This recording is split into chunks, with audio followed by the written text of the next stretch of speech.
an American where at least I know I'm free. And I won't forget the men who died, who gave that right to me, and I gladly stand up. Good morning, Sheriff Coates. Thank you so much for being with us. I know that you got a lot going on, and I appreciate your time. My name is Jesse Berger. I'm chairman for Harnett County's Republican Party, and I appreciate you joining us this morning. Jesse, thank you. I look forward to it, and I appreciate the work you're doing for our party, and a lot of exciting things going on today. Yes, sir. So as we get started, obviously we have a very big county that's growing exponentially. We've got a lot of military folks and a lot of transient people. So even though I know that you've been here a long time, if you could just take a couple minutes to introduce yourself to the county and let people know kind of about your background and who you are. Sure. Obviously, my name is Wayne Coates. I'm the current sheriff of Harnett County. I've been in this position as sheriff since March 21st of 2016, when the then commissioners elected me to replace retiring Sheriff Larry Rollins at the time. Since then, I've ran for re-election and was very blessed and fortunate to win. I've been in law enforcement 29 years. 25 of that has been right here with the Harnett County Sheriff's Office. So I know all the ins and outs. I started out as a road deputy, and I worked my way up through all the years from just a road deputy to a corporal to sergeant to then lieutenant to captain to major, and then where I am today as sheriff of this county.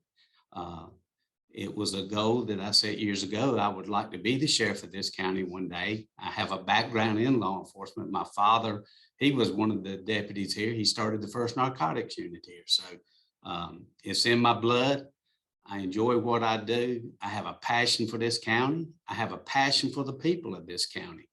But we face a lot of this trying times right now. One of the biggest obstacles as sheriff and chiefs across this country we're facing is the law enforcement, the people are getting out of this profession. If somebody asked me today, what is the hardest thing about being the sheriff? It's retention and recruiting because of all the lawsuits and that are brought against law enforcement officers and the disrespect of them. And there's a lot of officers and a lot of agencies that are getting bad publicity. Now, with that being said, you know, you look at, they're gone from their family half the month. They make very little pay. And then they're subject, if they do their job the way they're supposed to, you still could end up in a civil lawsuit. It's just a society we live in today that it's all about suing somebody. And so who wants to get into this profession making $40,000 or $42,000. And that's another thing. When we get into talking about salaries, you look, last year I was able to go back to the commissioners and get a raise because we were losing deputies to our adjoining cities, Fuquay, Holly Springs, Wake County. And so each time we get a raise or are able to, then the next agency next door to you, they raise theirs up. So and these young, especially the young deputies today, they're chasing the money. I can't blame them, but we've got to keep up with the other agencies as far as the money if we're going to keep our people. And we've got good people. I'm so proud of the men and women of this sheriff's office. Me being sheriff of this county, and you've heard me, Jess, in the past when I speak, me being sheriff is not any one thing Wayne Coates did. The men and women of this agency, they're the ones who made me look good. They're the ones that meet the public and form their opinion of what Wayne Coates is. One of the things I'm most proud of was in the last re-election, we won by a bigger margin than any sheriff's ever won by in Wake County. I mean, in Harnett County, we won 12 of the 13 precincts, and we lost that one by 17 votes. Again, that was not what Wayne Coates done. That was what the men and women and the community felt how good a job that was being done by these folks. So when you're battling what we're battling across this country with a shortage of law enforcement, that's probably the hardest job I have up here at the sheriff's office, trying to retain and keep our folks here. because we've got good folks and we don't need to be losing them. You know, another thing that we are battling, and, you know, over the years, COVID, last couple of years, has overshadowed our biggest problem that we face every day is the opioid problem. And, you know, COVID, while it is serious, was serious, it seems to be getting a little better, we still have that opioid problem. And it's like it sort of got swept under the rug. So one of the things that we've done a couple of years ago, I sat down, I was looking at the numbers of the overdoses by our young folks. So I told Lieutenant Christensen over our narcotics, I said, we got to do something to educate our children. And we got to do it fast, in bulk, and reach as many as we can in a short period of time. So I put that in the hands of Josh to come up with a panel to address these kids. So I talked with Dr. Fleming and the school board, and they made the logistics work. We covered every high school in 2 weeks. The freshmen and sophomores we did at 8 o'clock in the morning, and then the juniors and seniors at 9 o'clock. And what the panel consisted of, which we put together a great panel. One of them was a pharmacist that explained the effect of the drugs on the kids, on the brain. And then we had a mother who actually lost a child to an overdose. Then we had a mother that was her addict son for a year was battling the addiction, and he had actually set the house on fire while they were in it. Then we had a recovering addict that had been clean for a year and told actually what caused him to get addicted. And then, of course, we had Sand Hills Rehab, who taught about, you know, explained the treatment for it. So this panel that we put together, our goal in mind was if we saved one child, we accomplished what we needed to do. And we got several reports back from Sand Hills of students that went and got help. So, you know, we were proud of that. Then what I wanted to do next, we wanted to do a follow-up program, because when I would go out and meet these families of the overdose deaths, you know, obviously we want to find out who done it. So I waited a little while, and then I met with some of the families afterwards, told them how we were working their case, what we were going to, everything we could to bring closure to them and find out who done this. And I saw the pain in their eyes. I felt their pain because I've never lost a child, but listening to them. But one of the things I kept hearing from the parents was, I didn't see the signs. I just didn't see them when we would start talking with them. So that's when I sit down with Josh. I said, we got to do something now to educate our parents, our teachers, our pastors, social workers. So we put together a program, and then COVID hit, and that shut down that program. So we just got it started back up. It will be, the first one will be held May the 5th at Neals Creek Baptist Church, which will be next Tuesday at 7 o'clock. And it's titled, What Are You Missing? And we're going to have a mock bedroom set up. We're going to have all the items like what the parents were missing, the broken ink pens, the Q-tips. I mean, there's just it goes on that the parents were not aware of. And that's what we want to do, is educate the parents, grandparents, again, the social workers, the teachers. When these kids go off to school, go in their room and look what's going on, because we got to do something to protect our young folks. So that program will start next Tuesday, and we're going to try to do 5 of them. We're going to reach out to different parts of the county and get venues so we can have everybody. I will advertise it on the radio, social media. I reached out to WCKB, WPYB yesterday. I did interviews. Channel 5 will be coming down today, and get this word out there. That's one of the things that we are fighting now, and how we're trying to fight these overdoses. You know, obviously Narcan, everybody, it seems now, the numbers we look at are alarming of calls we get to overdoses. But what scares us is the number of calls we don't get, because these young folks now are carrying their own Narcan. Unfortunately, some of those are not quite smart enough to realize that you got to have somebody with you to administer. Some of them We've seen deaths where the Narcan is sitting there, but nobody was with them to administer it. So this is another thing that every sheriff is battling, and chiefs across this country today. So we're no different than them. We're just trying to be proactive now. And next year, when school starts back, we're going to move further back into the lower grades, because we're seeing a number of the middle school students now that are getting involved. So we're going to start at the middle schools now and try to educate them. Well, I appreciate you letting us know all these things that are going on. I was a military person myself. I did military police things, and I've always had an affinity for our police officers, and I know you guys have an extremely difficult job. So one of the things that I found extremely encouraging is the proactive approach that you've been taking, coming and visiting the facility and the sheriff's office, and doing a tour and getting to see everything. It was very, very encouraging to see that we're not waiting and being reactive, but that you've taken a very proactive approach to being the sheriff. And I very much appreciate that. If you could, I'd like to focus a little bit on some high level structural conversation, because one of the items that I've noticed, especially from watching our Board of Commissioners meetings, folks seem to not understand quite how things work within the relationship that the sheriff's office has with the commissioners, with our other elected officials and whatnot.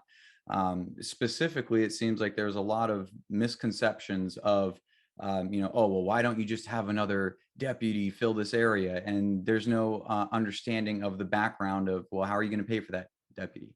And as you mentioned earlier about the retention. So if you could just take a couple minutes and maybe explain a little bit about the structure within which the sheriff's office falls, and kind of how the authorities work. Sure. And one of the things, and I watch the commissioners' meetings, and I'll go if they ask me if there's something on the agenda for me to discuss. But, some of the folks out here, and, and it's across everywhere. The sheriff's office is called office for a reason. It's not a department, and the sheriff is elected by the people. The only person that can fire me is you, the elected people. And the commissioners, their job is to look at our budget, what we present, and pass the budget or amend the budget. But, I've listened to some of the folks, and you've seen it. It's the same folks every week that want to bash Wayne Coates in the sheriff's office. Well, bash Wayne Coates. He's the one who is head of the sheriff's office. Don't beat the commissioners up. It's not their doings. And they had to listen to these folks. And but, at the end of the day, it all falls on Wayne Coates. It takes right now, it's about $112,000 to put a deputy on the road. And that's including his salary, benefits, the car, everything, every piece of equipment to make him successful in his job. And the commissioners have the job of coming up with the money to do this. So our budget makes up 28% of the budget with the county. Emergency services is the other big one. They're 28%. So we're the two largest ones. Commissioners have a hard job of trying to give the money that everybody needs. But at the end of the day, emergency services, law enforcement, you got to have in this county. I mean, that is the number one defense of keeping the citizens safe is law enforcement. So, they have a tough job. And that's when I'd much rather be sheriff than be a commissioner. I can deal with spontaneous things. That's what we do. But the commissioners having to please every department up there, that's got to be tough. But again, one of the commissioners, I had a conversation about a substation, and then you and I had talked a little bit about it, and it's not a bad idea. But what I tried to show, and I had to try to be the best steward of money that the county is spending, is if you put a substation out there, then you got to put 4 deputies out there for each shift, or 1 deputy per shift. And then you've got that deputy sitting still. And it cost, we worked up the numbers, it's a little over $500,000 to do that. And So what I showed was, okay, if you give me that $500,000, I can put 5 more deputies on the road and they will be moving constantly. And, every now and then they're going to stop and get a drink or something like that. But you've got them moving instead of sitting still. And that car sitting still is not a deterrent to anybody. Mhm. So, it's got its pluses and minuses, but in the end, again, I've got to be a steward of the money and get the best results for the citizens of this county. And, I'm not gonna say we won't never put one out there, but right now it doesn't make sense to put a deputy sitting still when we need as many, if we can take that money and put 5 more deputies on the road. Sure. But this goes back, Jess, to we got to start matching the agencies beside us. We're sitting at $41,283 for a starting deputy. Fuquay just went up to 52,000. Well, guess what? The folks here don't have to move. They can just go up there and go to work. Holly Springs starts them at 57,000. Now you've got Raleigh PD was on the news last week. They're 160 officers short.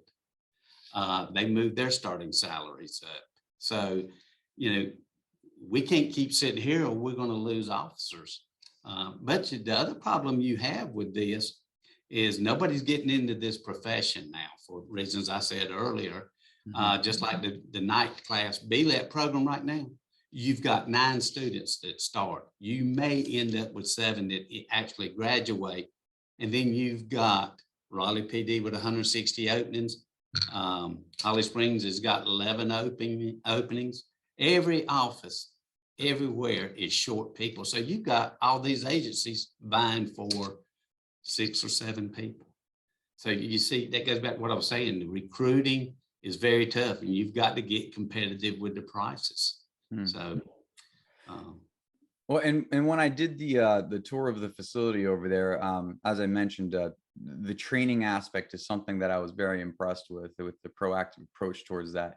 I'm curious, when I was in the military, I know that there was a lot of times that I was willing to go to different places based off of the training that I would be able to get there. So have you noticed an improvement of that, maybe with morale, or have you noticed that there's any improvements to keeping people based on the training that you're providing that doesn't seem to be available at some of these other sheriff's offices? Well, I think part of the reason, and the state requires so much training, but here at the sheriff's office in Harnett County, we do 2 times, 3 times the amount more than what the state requires because we want our people to be sharp. We want them to be updated. Again, that's part of giving them all the tools to be successful in their job. And we encourage them to not just the in-service training, but to further their education. Now, that can hurt you as well, because when somebody else comes recruiting your officers, they look at their background, their education, what they're certified in. But you know what? If we do and give our people the money to keep them here, they're not going to go elsewhere. So we're going to do whatever we can, give them all the training they need.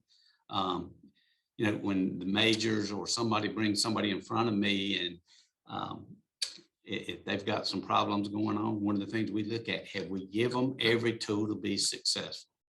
And if the answer is we've left something out, we take them back and we give them remedial training and give them that opportunity. I want to make sure that we have given them every opportunity to be successful. We're going to give them the equipment. And the rest is up to them. Awesome. So something I was hoping you could touch on a little bit is from talking with the medical folks, emergency medical services, they've discussed a lot of apprehension sometimes going into some of our communities because of a perception that they're not there to help. And again, I know that you've worked a lot on the public relations aspects. So if you could talk to the community a little bit about ways that the sheriff's office is there to help the people, because I know that at the end of the day, that's your job. You're here to protect us, to keep us safe, and things get twisted very easily in the public narrative. So if you could just address that a little bit real quick. Okay. Well, one of the things that I've been doing with community policing And I've reached out to several churches and have done it. And we'll go anywhere anybody wants us to do it. The biggest thing that you see out here today, and this comes from cell phones, is when you see a traffic stop, automatically people are bringing out their cell phones. They're watching to see if we do anything wrong. And, a lot of people don't understand what a felony traffic stop is. You being in the military, you're probably familiar with it, but that's handled entirely different than the way you do a regular traffic stop. And when you do a felony traffic stop, you're already on high alert. You may have got information, this car just robbed a bank, there's several suspects in it. So when you stop it, we're going to use a felony traffic stop. And we ask the driver, one officer gives commands, get him out, let him back up, put his hands behind his head. You've got your guns drawn because he's already robbed a bank with a weapon. And you ask them to back up, get them on the knees, handcuff them, put them back to the next officer, and then you bring them out. Well, that automatically, when the public don't realize what a felony traffic stop is, oh, they fixed to kill this man, they're fixing to beat this man. This is for protection of not only that person, but our officers. So what I do now is I have pastors that have asked me, would we come put on a program and talk about what to expect when their young folks are pulled over, and frankly, they're older folks. And that's what we're doing now. And one of the things is we're always watching your hand move. So we tell them, do not make sudden moves with your hands. Keep your hands on the steering wheel, 9 and 3, while we're coming up. You know what we've got on our side. We don't know what you've got. So we're watching sudden movements. And at the end of the day, I was at Mount Pisgah with the first sergeant with Highway Patrol and a couple of the bishops. And we had what they call courageous talks. And one of the things we talked about was this. And at the end of the session, they asked us to 2 minutes talk about what we want to finish up on. And one of the things I said, and there was an attorney sitting there as well, I said, folks, the best advice I can give you is don't try your case on the road because you're going to lose. That's why you have a lawyer. That's why you have your day in court. And that's what happens. Some folks don't like to be told what to do. And if you'll just listen and do what the officer says, you'll have your day in court if it comes about, well, you got to have a court day. So those are things that we're reaching out and in dealing with the community. Tonight, I'm doing a meet and greet and a Q&A down at off of Buffalo Lakes Road at Spout Springs Fire Department. That's for me to hear from the community what their concerns are, what we're doing. We're going to address their issues. You've heard me say this, Jess. I'll meet anybody, anytime, anywhere. And because that's what I'm here to do, is to help these citizens, make them feel safer. But also, again, we've got 650 square miles in this county, and I only have 146 sworn positions. When you look at one deputy per 50 square miles, it's tough. Absolutely. Well, I do think that you've really done a good job of trying to get out there in the public and talk to folks and hear what's going on. And again, I am personally very appreciative of that. Another item that I'd like to address quickly is, and this is something again that I saw primarily in the military, but it seems like we've gotten to a point where we're asking folks that are charged to protect us. We're asking them to do their job with their hands tied behind their back. So I'm curious as to what things you believe as a sheriff that you feel like you're being bound by that's preventing you from being able to really go out and enforce the law and protect the citizens. Are there laws? Are there policies that are maybe in place that are hindering that? Obviously, like you mentioned, everyone is sue happy now. So what do you see as kind of like root causes of that and potential solutions? Well, one of the things that we've accomplished here at the Sheriff's Office is the CALEA program, where we're accredited, and that holds you to a higher standard, and you're recognized across the country as a national accreditation. And basically what you do, it holds you to a higher standard. Now, CALEA does not make your policies, but you have to follow your policies and you enforce your own policies. You know, our hands are always going to be tied to a certain extent, like I said, because of everybody wanting to be sued today. But what we tell our folks is, you go out there, you do your job the way you were trained in your training, and you follow that policy manual front and back. I'll go to the ends of defending you. You go outside of that, and I can't defend you to that. As far as any state laws, you know, it is what it is. We're going to do that. And if they sue us, we just have to defend ourselves in court. But, you know, everybody's entitled to express their opinion. You got free speech, the right to peaceful protest. I have no problem with that. Back when we had the riots, or supposedly riots, the peaceful protest marches, I was so impressed with the way it was handled here. We didn't have any incidents, the municipalities didn't. I contributed that to the chiefs, the sheriff, and the pastors, the community leaders. We all met with them before and told them what we expected of them. And, you know, we're going to respect your First Amendment right to free speech and peaceful protest. And I explained, as well as the chief said, once you throw a bottle or once you spit on us, it becomes criminal, and we're going to handcuff you and we're going to take you to jail. And I can say I made all of them but one, but there were 7 of them, and they were handled so well by the ones that organized it, by law enforcement. And, you know, it's just a matter, some folks just don't like to be told what to do. And again, this goes back.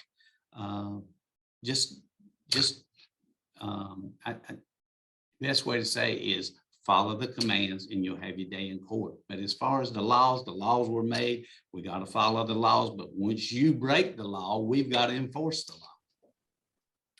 Sure. And again, I know that you guys have a very difficult job. There's a reason that I chose not to go into this profession when I got out of the military.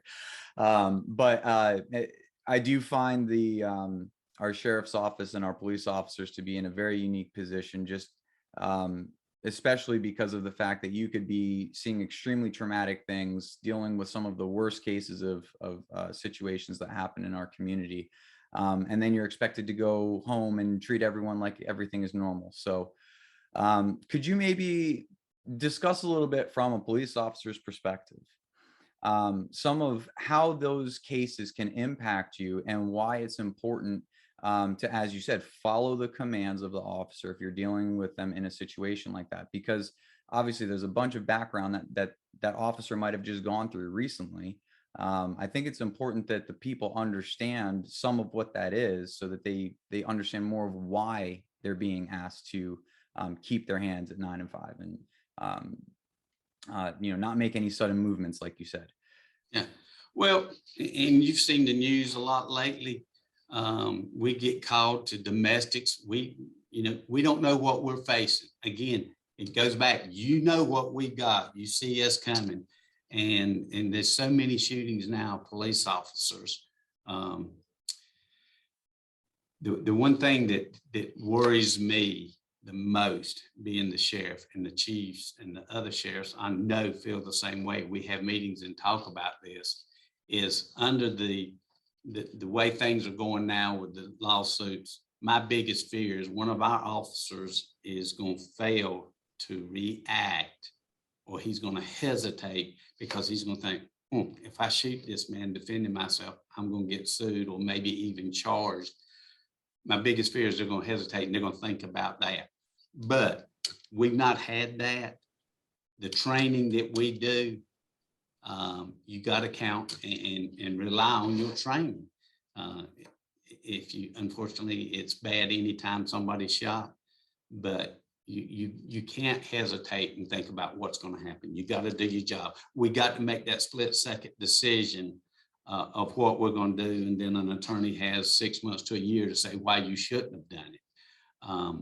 But one of the things when we have a critical incident, and I'll give you a good example, was when Eric Cook got shot a while back. That squad, obviously were upset. We were upset, but there is training and there is help out there, and that we send them to. I just started the new program that we're in the process now. I've already met with one of the chaplains.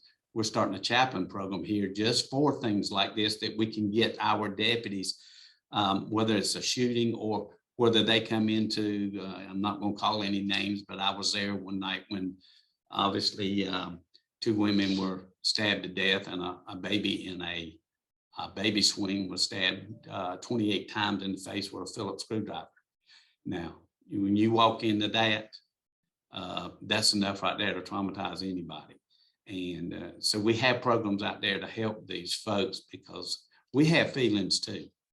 And, you know, we all want to go home, but I want everybody to go home in a situation, not just officers. I want the suspects. I want anybody, everybody to go home. But we've got to, as a society, come together and not try your cases on the side of the road. But we face these battles every day, and we'll get through this too. Well, I appreciate the background on there and the explanations. And like I said, I know that you guys are dealing with really hard situations. I was just reading in the news, I believe the FBI director was talking about the amount of targeted attacks on police officers over the last 2 years, spiking through the roof. So I know you guys have a target on your back, and whatever that we can do as the people, I believe is our responsibility to work with you, not against you. So I do appreciate you taking the time to talk with us and express kind of some of the background of the sheriff's office, what you guys do, the training options, and the challenges that you guys are facing on the streets. So we're at 27 minutes now, and I just wanted to give you an opportunity to make some closing statements, any remarks that you would like to make to the county, and if you could also include how to get a hold of the sheriff's office or how to get a hold of yourself, so that people have questions, they know how to do that. Thank you, Jess. Well, first of all, let me start out with, I love what I do. I've never got up of a morning and said, I hate to go to my job, even though I come in, sit down at this desk, it's something different every day. And that's what I've always liked about this job is you do something different every day, even as a deputy. Now, I've had days that weren't as good as the next, but I've never said, I hate to go to my job today. You've got to love this job and have a passion for law enforcement. But what I'm asking the folks is, I'm running on my record. They say, what have you got in Wayne Coates? You got integrity and accountability.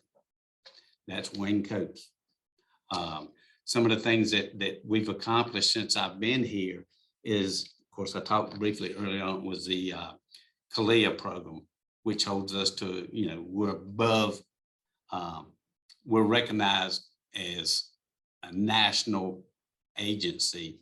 And that's special when it comes to federal grants, because the one thing that they look at in these federal grants is who's accredited, and you put more at the top of the list there. So that's one thing that's good about being an accreditation. We also, I started the program, this goes back to community policing 3 years ago, the Citizens Academy.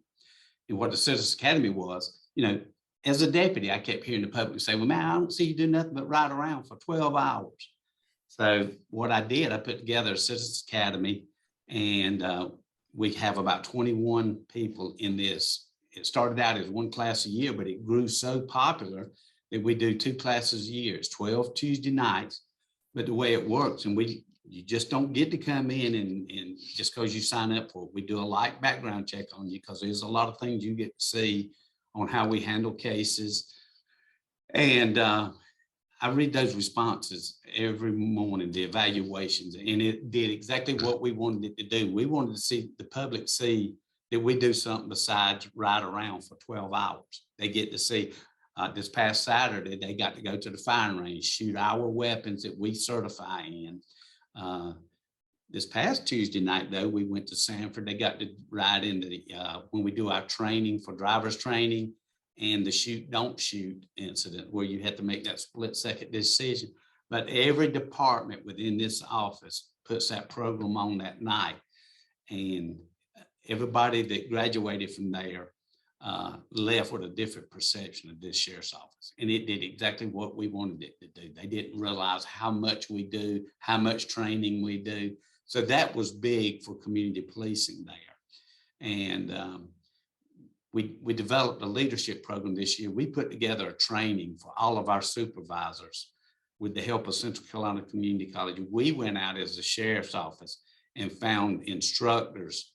It's a higher level of supervised training than you can go and just get at a local community college. So that was big for us. I've got an impact team that we started. And what that is, when we get complaints, speeders, school zones, targeted areas where we're having a lot of break-ins, just any complaint, that's where they go. You may not see them, some of them being marked cars, but that team to keep from pulling off the road from deputies, that impact team hits targeted areas where we're having a lot of issues. There again, you got 650 square miles and only got 3 officers in that team. So they're pulled at all ends there. I also have a professional standards group here that any complaints that come in from the public, then they're investigated by our internal affairs and so forth. That's something we had not had here before. We've also, we issue our deputies carried a Narcan because there is so many overdoses. Another thing that I'm proud of we've done, as far as we know right now, our agency has charged more people with death by distribution than any other county in the state. We just sent our first one off. He got federal time. He got 12 years. Well, that don't seem like a lot, but that's a lot of lives saved in 12 years. He's gone now. So it took us, the hard work of the men and women up here and the DA's office to where we presented our case to them and got those. So I'm very proud of that. What scares you is if we've only got 12, how many more are getting away that we're not able to prove that? I'm proud of the efforts we have made in that. Another thing we did is we got a full funding for a POW officer. Mark Hornsby's done a great job with that program. Before he was doing it part-time, he'd work at his job up here for 12 hours, 8 hours, then he'd go home, get changed clothes and go work with these kids after school. And he's got a family too. So I went before the commissioners, got that fully funded, and that's his full-time job. And our goal there was to keep our kids off the street and out of jail. And he's got over 100 kids in that program now. And we just got our computers in on a grant that we're going to start working with them after school, mentoring. And so that program we did not have before, and that has been a big thing. And our goal there was to keep kids off the street and out of jail. And he's done a great job with that. Another thing we did working with the school board, we were able, and they saw the need for it. The commissioners saw and made the funding. We now have school resource officers in every school in Harnett County because our kids are our future. So we got to protect them. We got to protect our staff. So we were able to put school resource officers in every school. And I could keep going on of the accomplishments we've done. All I ask is this year, I'm asking for the support. I'm running on my record.